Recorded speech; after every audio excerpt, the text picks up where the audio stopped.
मला असं वाटतं की वारंवार दोन भावांचं नेमकं काय होणार याची चिंता दोन भावांपेक्षा जास्त महायुतीतल्या अनेक नेत्यांना पडली। ज्या पद्धतीने मंत्री उदय सामंत असतील किंवा सुधीर मुनगंटीवारजी असतील, प्रवीण दरेकर, ही सगळी मंडळी जी सातत्याने बोलत होती यावर कधीही आमच्याकडून कुठल्याही प्रतिक्रिया गेल्या नाही। आमच्या नेत्यांनी जो आज आदर्श घालून दिलाय आधीपासूनही तो आमच्यासाठी महत्त्वाचा आहे की बोलत राहण्यापेक्षा कृतीतनं उत्तरं द्यावी।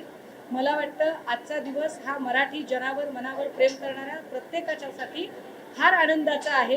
म्हणजे हा दुग्ध शर्करा योग आहे, सगळ्यांचा आनंद वाढवणारा आहे, पण त्याच सोबत विरोधकांना एक चोख उत्तर देणारा आहे। ते उत्तर कृतीतनं दोघांनी एकत्रित येऊन दिलेलं आहे। त्यामुळे निश्चितपणे विरोधकांच्या प्रतिक्रिया कदाचित माझ्यापेक्षा जास्त आता रंजनीय असतील।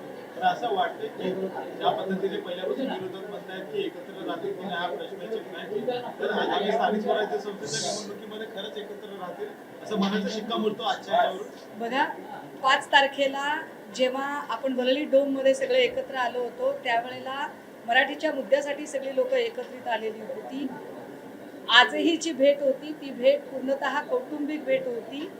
मात्र आजच्या भेटीनंतर ज्या शुभेच्छा मनसे प्रमुखांनी शिवसेना प्रमुखांना दिलेल्या आहेत, मला वाटतं इट इज इनफ इटसेल्फ, हे खूप पर्याप्त आणि खूप परिपूर्ण असं त्यांच्याकडून आलेली रिॲक्शन आहे आणि ती महत्त्वाची आहे। राहिला प्रश्न राजकारणाचा, तर आम्ही काही भाजपासारखं 24/7 प्रत्येक गोष्टीत राजकारण शोधत बसत नाही। आज कौटुंबिक दिवस आहे, आनंदाचा दिवस आहे। सो आजच्या दिवशी मला वाटतं या सगळ्या गोष्टींचा आपण आनंद घेतला पाहिजे आणि तो सेलिब्रेट केला पाहिजे। दुसरीकडे युवा सेना प्रमुख आदित्य ठाकरे आणि अमित ठाकरे हे देखील आज संध्याकाळी एका कार्यक्रमानिमित्त एकत्र येणार आहेत। असं वाटतं की त्या पण कार्यक्रमात असं दोघं एकत्र दिसतील? काय हरकत आहे दिसले तर, म्हणजे उलट आनंदाची गोष्ट आहे ना। आणि आम्ही वारंवार म्हणतोय की पाण्यात काठी मारल्याने पाणी दुबलत नाही, blood is more thicker than water असं जेव्हा आपण म्हणत राहतो त्यावेळेला हे फार स्वाभाविक आहे। म्हणजे तुम्ही किती काळ आर्क्युलेट पद्धतीने दोन माणसांना वेगळं ठेवायचा प्रयत्न कराल बरं? आज ज्या पद्धतीने मनसे प्रमुखांनी मातोश्रीवर शुभेच्छा देण्यासाठी पुढाकार घेतला, मला वाटतं ही कृती आर्क्युलेटेड नाही, ही कृती ऑर्गॅनिक आहे। ज्या ऑर्गॅनिक पद्धतीने आणि अत्यंत नैसर्गिक पद्धतीने ते इथे आले, त्यांनी शुभेच्छा दिल्या, हे फार महत्त्वाचं आहे। दुसरीकडे खरं तर बाळासाहेब ज्या खोलीमध्ये होते आणि या खोलीमध्ये दोघं जण जाऊन तिथे देखील गप्पा झालेल्या आहेत। काय वाटतंय की खरंच हा 7 वर्षानंतरचा यावर पक्षप्रमुखांनीही उत्तर दिलेलं आहे की गेली अनेक वर्ष जी माणसं एका वास्तूमध्ये एका छताखाली राहिलेली आहेत, एका चुलीवर शिजवलेलं अन्न खाल्लेलं आहे, एकाच गुरुकडून राजकीय डावपेच शिकलेले आहेत, एकाच गुरुकडून how to deal with the people, how to connect with the people, how to appeal with the people, ह्या सगळ्या गोष्टी ज्यांनी शिकलेल्या आहेत त्या आपल्या गुरुला आणि आपल्या घरातल्या ज्येष्ठतम वडीलधाऱ्यांना अभिवादन करण्यासाठी अनेक वर्षानंतर त्यांचं एकत्रित तिथे बसणं स्वाभाविक आहे। मला वाटतं या कृतीने फक्त महाराष्ट्रातली जनताच नाही, वंदनीय बाळासाहेब सुद्धा सुखावले असतील हे चित्र। रोहिणी खडसे यांच्या पतीला आता ताब्यात घेण्यात आलेला आहे। रेव पार्टीचा संपूर्ण प्रकार हा उघडकीस आलेला आहे, कसं बघायला संपूर्ण? नाही, ही रेव पार्टी नव्हती। रेव पार्टीचा कितीही त्यांनी बनाव करायचा ठरवला तरी ही रेव पार्टी अजिबातच नव्हती। ही एक हाऊस पार्टी होती। 4 स्टार हॉटेल आहे, हाकेच्या अंतरावरचं हॉटेल आहे। रोहिणी खडसे यांचे यजमान प्रांजलच्या एका मित्राने वाढदिवसाची म्हणून पार्टी आयोजित केली। त्याच्या आदल्या दिवशी रोहिणी खडसे स्वतः त्या हॉटेलवर होत्या।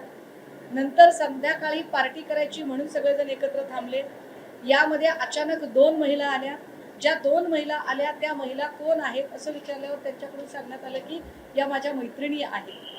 आणि त्यानंतर जे काही घडतं, मला कमाल वाटते की पुण्यातले पोलीस इतके तत्पर कधीपासून झाले। ज्या पुणे पोलिसांना एक वेळ आम्हीच येरवडा कारागृहाच्या बाजूला कैद्यांना कसली तरी पाकिटं दिली जात आहेत व्हॅन थांबवून, याचा व्हिडिओ आम्ही दिला। आम्ही वारंवार सांगतो अंमली पदार्थ आणि बारवरती लक्ष ठेवा, तिथंच नाही। इतके पुणे पोलीस कसे तत्पर झाले की पहाटे 3ला DCP तिकडे जाऊन पोहोचतात। अजून एक महत्त्वाचा भाग, क्रोनॉलॉजी नीट समजून घ्या। संजय राऊत साहेब जेव्हा सातत्याने सरकारवर ताशेरे ओढत होते आणि बोलत होते, संजय राऊत साहेबांच्या मुलीच्या लग्नातल्या मेहंदीवाल्यापर्यंत पोहोचण्याचा अत्यंत महत्तम प्रकार ईडी CBI नामक यंत्रणेने केला आणि त्यानंतर त्यांच्यावर जेल कारवाई झाली। नवाब मलिक बोलत होते, मग नवाब मलिक आणि त्यांच्या जावयावर कारवाई झाली.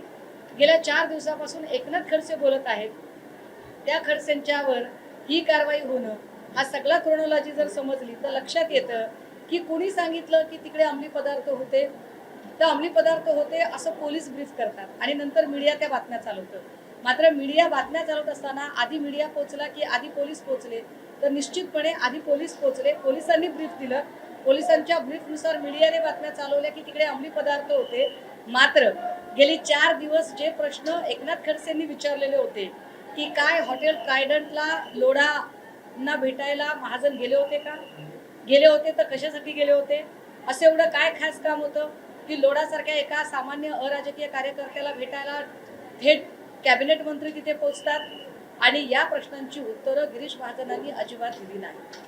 गिरीश महाजन 4 दिवस शांत राहतात आणि आज अचानक तत्परतेने मीडियाच्या समोर येतात. गिरीश महाजनांचा काय रोल आहे आज मीडियाच्या समोर येऊन बोलण्याचा? लोकांच्या लक्षात येत नाही की पोलीस खातं फडणवीसांच्या अखत्यारीत आहे, गिरीश महाजन फडणवीसांच्या निकटवर्ती आहेत. सगळे डॉट एकत्र जोडले की चित्र स्पष्ट होतं की कशा पद्धतीने स्वायत्त यंत्रणांचा गैरवापर केला जातोय. मात्र या सगळ्यातनं हनी ट्रॅप सारखा विषय मागे पाडण्याचा प्रयत्न केला जातोय का? हनी ट्रॅपवर कुणी बोलूच नये यासाठी ही सगळी फिल्डिंग लावली जात आहे का? गिरीश महाजनांनी आधी विचारलेल्या प्रश्नांची उत्तरं का दिलेली नाही? या सगळ्या प्रश्नांवर मला वाटतं व्यक्त झालं पाहिजे. प्रश्नच नाही. हा सगळा रेव पार्टीचा बनाव आहे असं आमचं स्पष्ट म्हणणं आहे. हा बनाव केला एकनाथ खडसेंचा आवाज बंद करण्यासाठी, नवे नुसता एकनाथ खडसेचा नाही, तर हा एक इशारा आहे की कुणीही विरोधात बोलला तर त्याच्यासाठी हा इशारा असेल, चुप बैठो नाही तो रेड करा. तुम्हाला पण अशी भेटली का बोलताय? काय असणार आहे भैया आपल्याकडे? हो, अख्ख्या आयुष्यामध्ये आपल्याकडे आपण कधी त्या विधिमंडळाच्या अधिवेशनाकडे फिरकलो नाही का, कुठल्या त्या माणसांना भेटायला गेलो नाही. उभ्या महाराष्ट्रातल्या कुठल्याही खात्यातलं कुठेही आपला एक कागद जर कुणी शोधून काढला त्याला आम्ही राजकारण सोडू, आमचा काही देणं घेणं नाही. आम्ही सरळ साधी सडाफटीन माणसं आहोत. हा, पण ते काय करू शकतील? त्यांचं सूडबुद्धीचं राजकारण काय? म्हणजे आले देवाजीच्या मनात, त्याचे कोणाचे चालेल?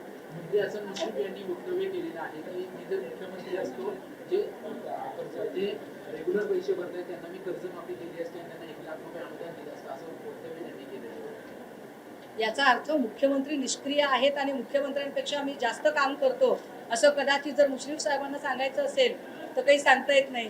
कारण काल परवाच माणिकराव कोकाटे म्हणाले की हे सरकार भिकारी आहे. सरकार पक्षातलेच मंत्री सरकारला भिकारी म्हणतात, यावर आता काय बोलायचं आम्ही? काल परवा तर मी त्यांच्या सरकार पक्षातल्या कुणीतरी कायंदेच ना, हा, त्या नावाच्या कुणीतरी आमदार होत्या, त्या कबुतरांचा व्हिडिओ पोस्ट करत होत्या. तर सरकार पक्षातच ज्या पद्धतीने एक बेबनावाची स्थिती आहे ती काबिले तारीफ आहे. थँक्यू.